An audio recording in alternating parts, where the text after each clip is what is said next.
let's turn to, we were studying out of Genesis chapter 37, but I want to give a little bit of preview to that, which I should have done last week, and I didn't. Failed to do it. But so I'm going to give you a little bit of background that happens before Genesis 37, and then we'll after we kind of go over that plus some of what we went over Wednesday, we'll skip over to Genesis 39 and start there for our study. But in Genesis chapter 35, we find out, before that, we also learn how Jacob was tricked into marrying Leah. And he had worked for, I believe it was Laban? I didn't write that down, and I can't remember for sure. But anyway, he had worked for several years for the privilege to marry Rachel. But when he thought he was marrying Rachel, it turned out to be Leah.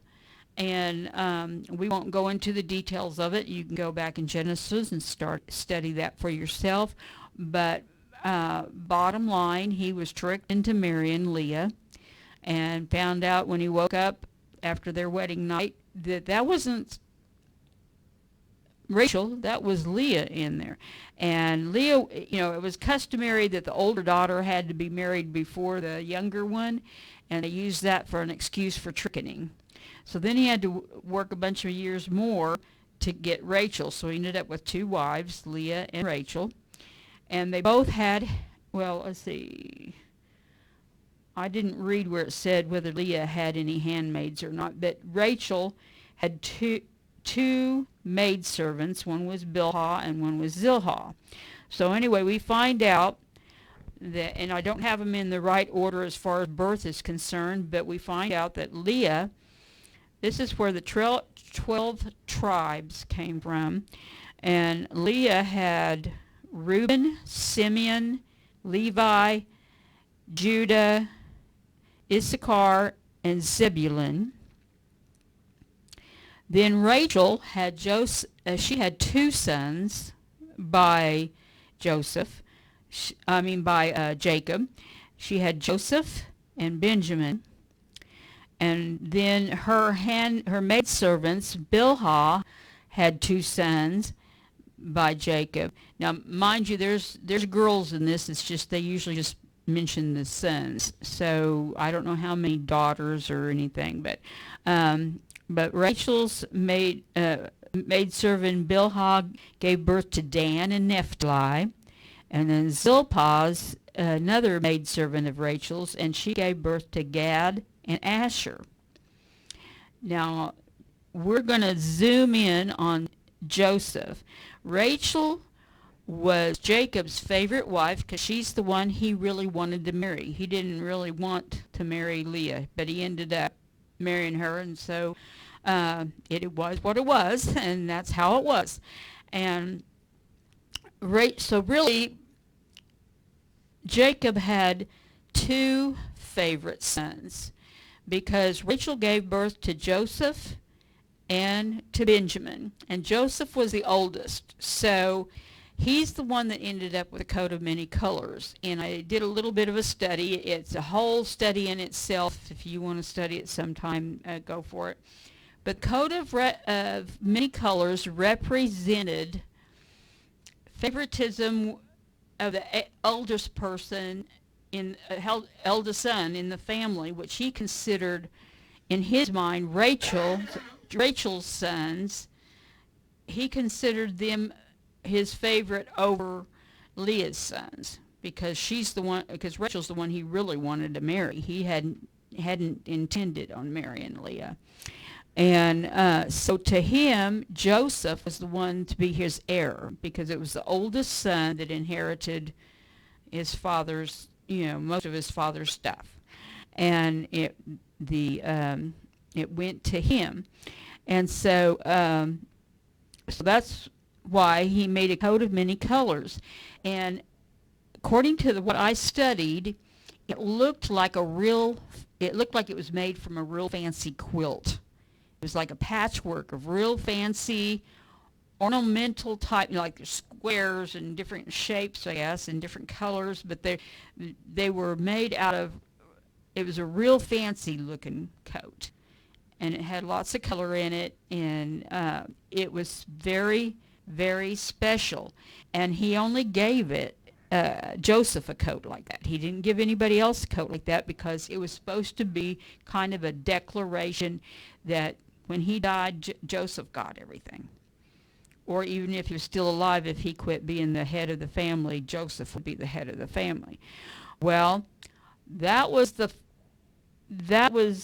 one of the things, we mentioned last week about how the brothers didn't have a very good attitude towards Joseph. And lots of times we talk about the dreams and different things like that, which they contributed it, but it does say in Genesis 37 and verse 2, this is the Amplified. It says, these are the generations of Jacob, and then it starts talking about Joseph. Joseph, when he was 17 years old, he was shepherding the flock with his brothers, Dan, Naphtali, Gad, and Asher. So those are the brothers. Benjamin was too young, I guess, and those were the brothers that were from Rachel's maidservants. Okay? And he was with us. Those were the sons of Bilhah and Zilpah. And it said in the Amplified, his father's secondary wives. Well, they were like a wife. It was customary lots of times for handmaidens to be considered wives. But anyway, what was part of the problem was Joseph, when he was with these half-brothers, he reported back to his father and brought a bad report about them to their father. Now, it may have been a true or not true, but whatever it was, they did not like it. Basically, they considered him a tattletale. They probably knew whatever they were doing was wrong, and he went and told Daddy. And so I don't know what kind of repercussions that caused, but they didn't like it. And so they noticed that even their half-brothers that were from Leah, there's places in the Bible where it makes it seem like they're implying that Joseph didn't love the other ones, because it'll say something like he loved Joseph more than his brothers. It is showing favoritism. He loved all of his sons, but he showed more favoritism towards Joseph and Benjamin because they were from Rachel, and if that makes any sense. And which it does to me. I mean, when you have blended families, there is favoritism even when you try not to have favoritism, and that causes envy and jealousy and so forth, because even if you never tell any of them that they're the favorite, the kids watch how you treat everybody in the family, and they know which ones seem to have more favor than others. So that part contributed to the jealousy. They didn't like that he was a tattletale and he told on them. They didn't like it when their father made him a coat of many colors, signifying that instead of Reuben being the inheritor of everything, Joseph was going to be the inheritor of everything. And they didn't like that. They weren't really that jealous over the thought of Reuben because that was kind of customary, but because even though Reuben was older than Joseph, but they came from different wives, that's what caused a lot of friction in the family. And so that was part of it. And then to top it all off, there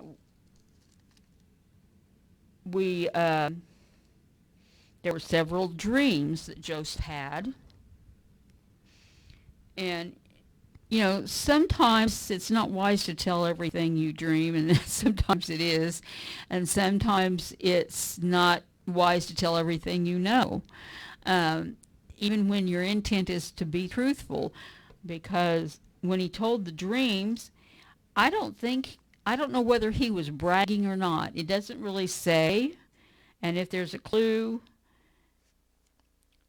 in there, I didn't catch it. Let's just put it that way.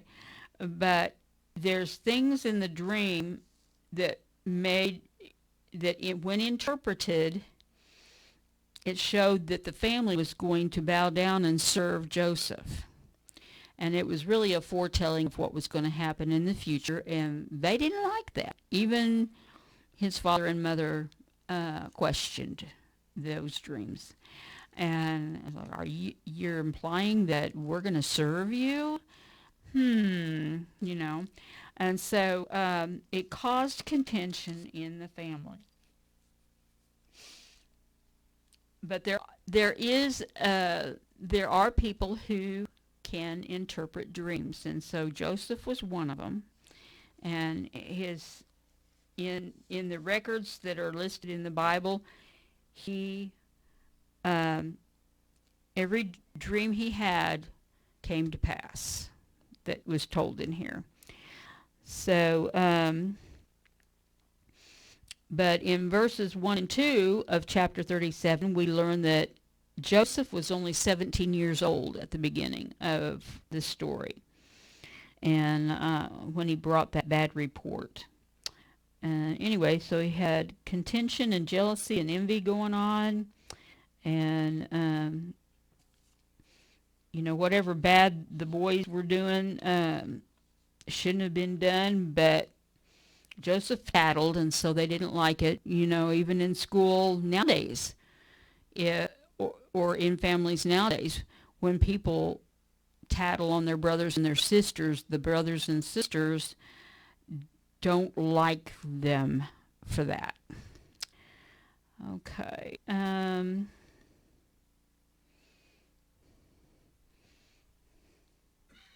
So anyway, there was a lot of unrest in the family.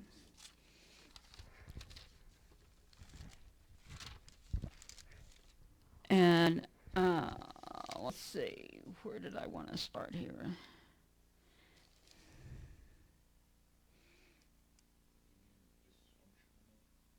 I can't hear you. Dysfunctional family, yes. So anyway, at the end of Genesis 37, while they're out in the field, the brothers, including the ones that were not associated with Rachel, including the ones that were associated with Leah, they were all out there, and there started to be a conspiracy against Joseph. And they put him in a ditch or well, and anyway, when it was all said and done, they tried to make it, they discussed several things to do when they were at first going to kill him, and so on and so forth. And so they set it up to appear to make it look like an animal had gotten to him, and they put blood on his coat and tore his coat up, but they took him without telling the father, and they sold him as a slave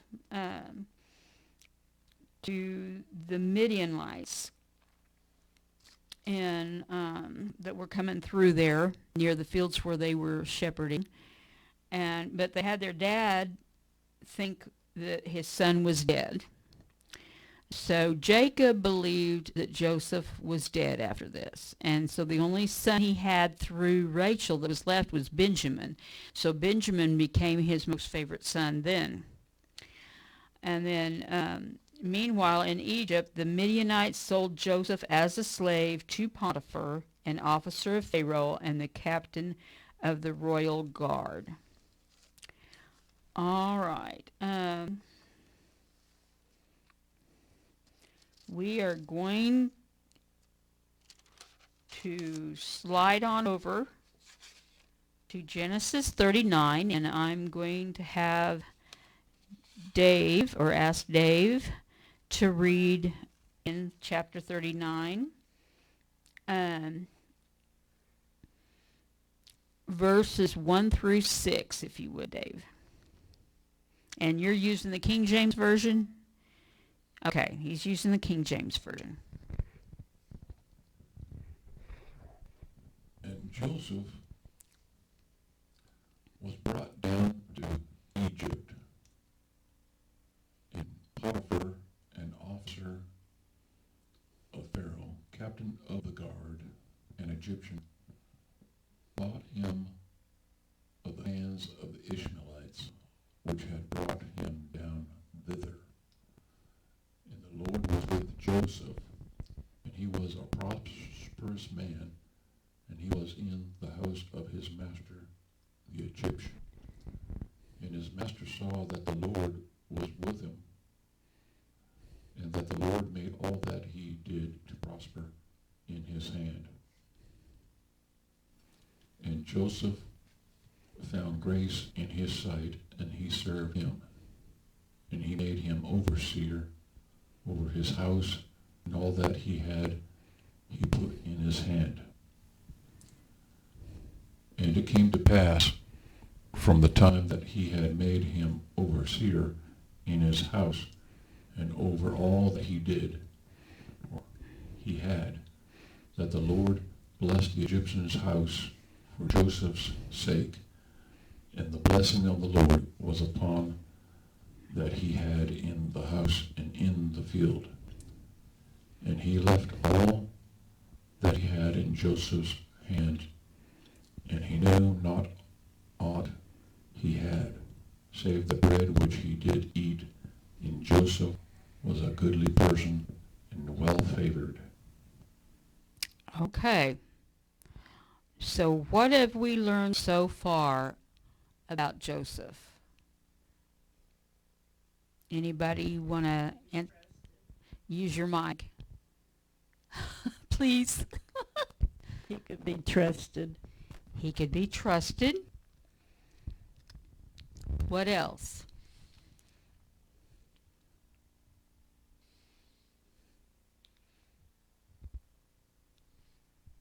He was smart about affairs, his mouse's affair. Yes, God Affairs. gave him intelligence to know what to do with all those things of Potiphar's, yeah. So I'll tell you what I get out of it is whatever he was given to be in charge of, he did the best he could by it. And because he did that, and that is God's way for us to do, is to do the best we can with what we're given, God blessed him. And in God blessing him, because Potiphar gave him to be in charge of over everything, he was very successful. Everything was successful because it was blessed by God. So if you want to be blessed by God, do things God's way. Even if you start out as a slave, he will promote you. And he promoted him to where, I mean, that's pretty high honor. Joseph was over everything except for, anyway, he was given, he was left, let's see, how does it say? He left all that he owned in Joseph's charge. So he made Joseph the manager or supervisor over everything he had, everything. And here he started out as just a slave. Mm-hmm. So sometimes it can look pretty bad, because when he was in that well and being forsaken by his brothers, and they'd talked about killing him, and then they ended up selling him as a slave instead. Either way you look at it, that had to hurt emotion-wise, not just physically, because the way they acted like they felt about him, I don't imagine they put him in that well very carefully. They probably just kind of threw him in there. So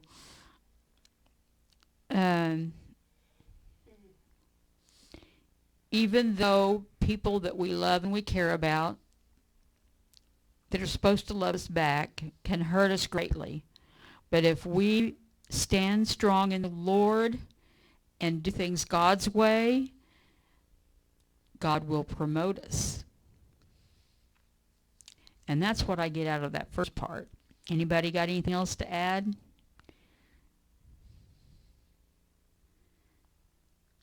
Okay. Well, Josie, will you read verses 7 through 12? One day at about this time, Potiphar's wife began making eyes at Joseph and suggested that he come and sleep with her. Joseph refused. "Look," he told her, "my master trusts me with everything in the entire household. He himself has no more authority here than I have. He has held back nothing from me except you, yourself, because you are his wife. How can I do such a wicked thing as this? It would be a great sin against God." But she kept on with her suggestions day after day, even though he refused to listen and kept out of her way as much as possible. And one day, as he was in the house going about his work, as it happened, no one else was around at the time, she came and grabbed him by the sleeve, demanding, "Sleep with me." He tore himself away, but as he did, his jacket slipped off, and she was left holding it as he fled from the house. Okay. All right, and that was from the Living Bible? Yes. Okay. Now I'm going to read verses 13 through 23 from the Amplified. "And when she saw that he had left his robe in her hand and had run outside, she called to the men of her household and said to them, 'Look at this. Your master has brought a Hebrew into the house to mock and insult us. He came to me to lie with me, and I screamed. And when he heard me screaming, he left his robe with me and ran outside the house.' So she left Joseph's outer robe beside her until his master came home. Then she told her husband the same story, saying, 'The Hebrew servant whom you brought among us came to me to mock and insult me. Then as soon as I raised my voice and screamed, he left his robe with me and ran outside the house.' And when Joseph's master heard the words of his wife saying, 'This is the way your servant treated me,' his anger burned. So Joseph's master took him and put him in prison, a place where the king's prisoners were confined, so that he was there in prison. But the Lord was with Joseph and extended loving kindness. Extended loving kindness to him and gave him favor in the sight of the warden. And the warden committed to Joseph's management, all the prisoners who were in prison, so that whatsoever was done there, he was in charge of it. And the warden paid no attention to anything that was in Joseph's care, because the Lord was with him. Whatever Joseph did, the Lord made to prosper." Now, does anybody want to comment on what Josie and I read?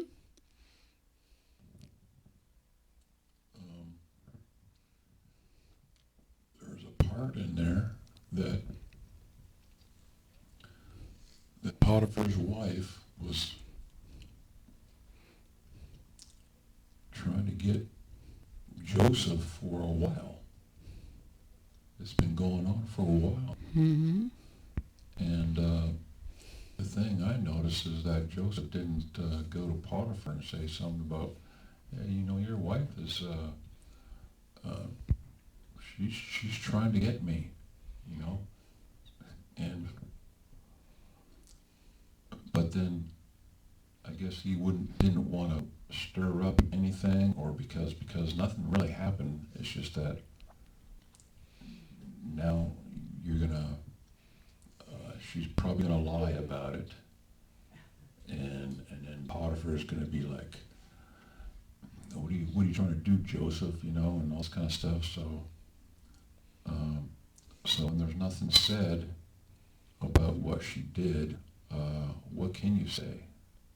And so I guess that's the way things go. And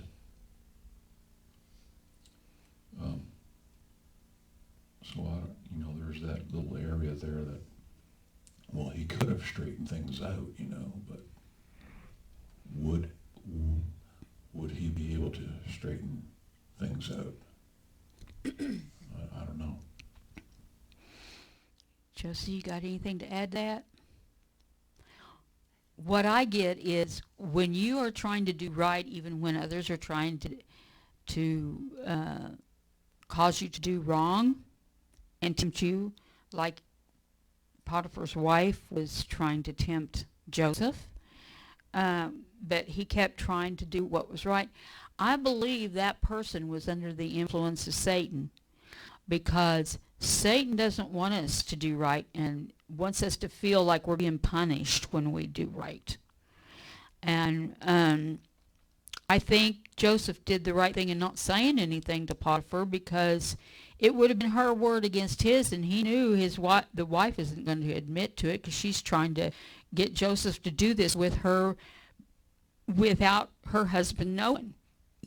So she's not going to admit that she was doing this. So his best solution was to just try to avoid her as best as he could, in my opinion. Now, that's my opinion. The opinion that counts is God, so I don't know. But anyway, she was very unhappy with the way Joseph didn't respond to her. She expected him to just cow down to her and do whatever she wanted, and he didn't. So when she tried to make him and ended up with his coat, she thought, well, I think she just decided she was going to get back at him for not giving her what she wanted. And because with her being Potiphar's wife, she felt like she should have whatever she wants, and she wanted him. But she knew her husband wouldn't agree to that. But, she was... So she told a lie, which was wrong, and that lie resulted in Potiphar believing her story and putting him in prison. Well, some people, when they're wronged, just like when he was first sold as a slave, some people who, when they're wronged, they become bitter and resentful themselves and start doing wrong. But in both of these situations, I have a tendency to believe that Joseph believed all things would work together for good for them that love the Lord, and he loved God, and he intended on doing things God's way. He already admitted to himself and made up his mind he was going to do things that would be pleasing unto God. And he even tells her he wouldn't do this because it would be against God. And in the Amplified, in parentheses, it says, and your husband. So it would have been against both of them, because the husband is representative of God in the family. He's kind of a symbol, in a sense, as far as leadership is concerned, if he's trying to live a godly life. But anyway, so the second time, so this time, instead of being a slave, he was a prisoner. He still did his best to do right, and immediately God promoted him. I don't know exactly how fast that immediately was, but it wasn't long after that.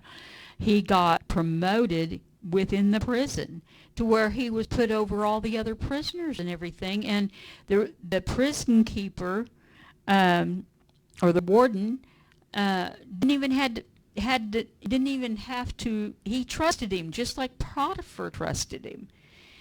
He had earned the trust because he tried his best to always do right by everybody. And so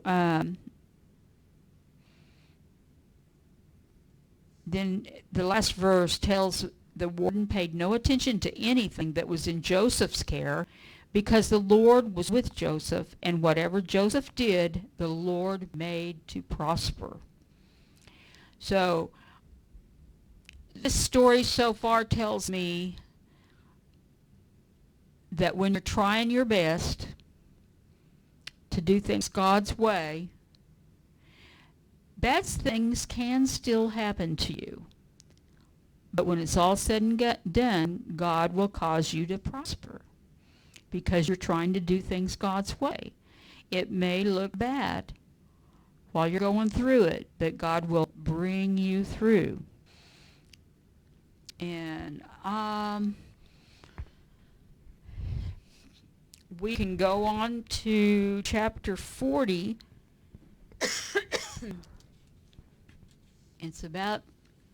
It's 23, 20, 24 after 8.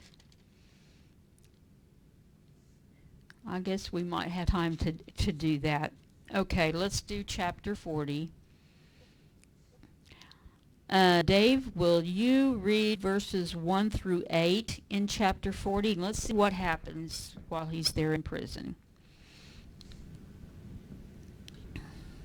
And it came to pass after these things that the butler of the king of Egypt and his baker had offended their lord, the king of Egypt.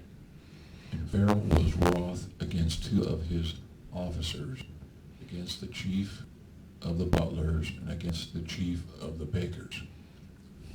And he put them in ward in the house of the captain of the guard into the prison, the place where Joseph was found, bound. And the captain of the guard charged Joseph with them, and he served them, and they continued a season in ward. And they dreamed a dream, both of them, each man his dream in one night, each man according to the interpretation of his dream. The butler and the baker of the king of Egypt, which were bound in the prison. And Joseph came in unto them in the morning, and looked upon them, and behold, they were sad. And he asked Pharaoh's officers that were with him in the ward of his lord's house, saying, Wherefore look ye so sadly today? And they said unto him, We have dreamed a dream, and there is no interpreter of it. And Joseph said unto them, Do not interpretations belong to God? Tell me thou, I pray you. Okay. So we have some other people that were serving that ended up in prison. And remember, Joseph had dreams that involved his family serving him at some point. Didn't say exactly when, but there's something right there. Joseph is not claiming that he can interpret dreams. He's saying God can interpret them and use him to tell what the interpretation is. So he's not taking any credit for the interpretation himself. So that's good. All right. Josie, will you read, unless somebody's got another comment? I don't see any hands going up real fast or anything. Okay, Joseph, will you read verses 9 through 19, please?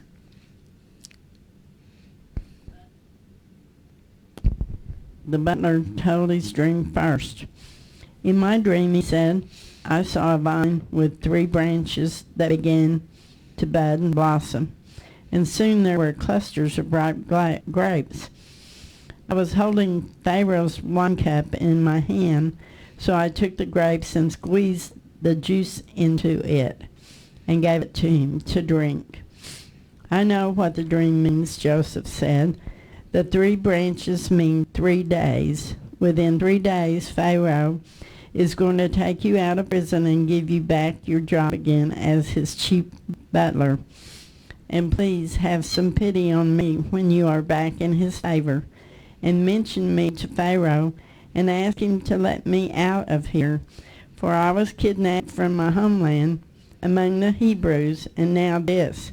Here I am in jail when I did nothing to deserve it. When the chief baker saw that the first dream had such a good meaning, he told his dream to Joseph too. In my dream, he said, there were 3 baskets of pastries on my head. In the top basket were all kinds of bakery goods for Pharaoh, but the birds came and ate them up. The 3 baskets mean 3 days. Joseph told him, 3 days from now, Pharaoh will take off your head and impale your body on a pole, and the birds will come and pick off your flesh. Is that? That's it. Oh my goodness. One good interpretation and one bad interpretation. If he'd known it was that bad, he probably wouldn't have asked to have it interpreted. So that's not what he had in mind, is it? Oh my goodness. Bad one. Does anybody have any other comments on what we've read so far? Bad days and good days. There you go. Yeah. Not everything turns out the way we want it. All right. In the Amplified, I'm going to read verses 20 through 23. Now on the 3rd day, which was the Pharaoh's birthday, he released the 2 men from prison and made a feast for all his servants. And he lifted up the head of the chief cupbearer, which in the last 2 versions of the Bible, they were called butlers. And the head of the chief baker presented them in public among his servants. He restored the chief cupbearer or butler, that was butler, yeah.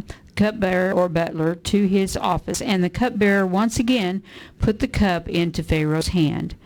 But Pharaoh hanged the chief baker, just as Joseph had interpreted the meaning of the dreams to them. Yet even after all that, the chief cupbearer did not remember Joseph, but forgot all about him. People are not always outwardly appreciative of things that they should, and they don't always keep their promises, do they?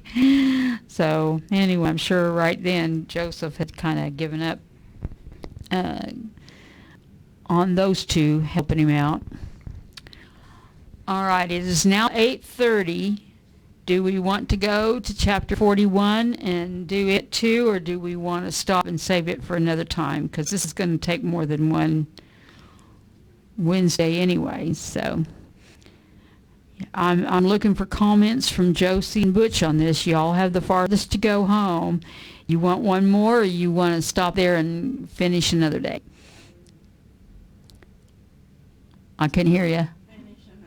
Finish another day. I kind of figured that's what you'd say, but I didn't want to assume. So when we come back on another Wednesday that I'm teaching, we will look at chapter 41. Let me make myself a note. Okay. All right. Well, so far, even though things haven't gone smoothly and they haven't really gone exactly the way I'm sure Joseph would have preferred them to go, God is making things good for him in the long run. But we'll see what happens in chapter 41, because right now Joseph is still in prison for being falsely accused, basically of rape of Potiphar's wife. She lied about it, but anyway, we'll see how that turns out. I mean,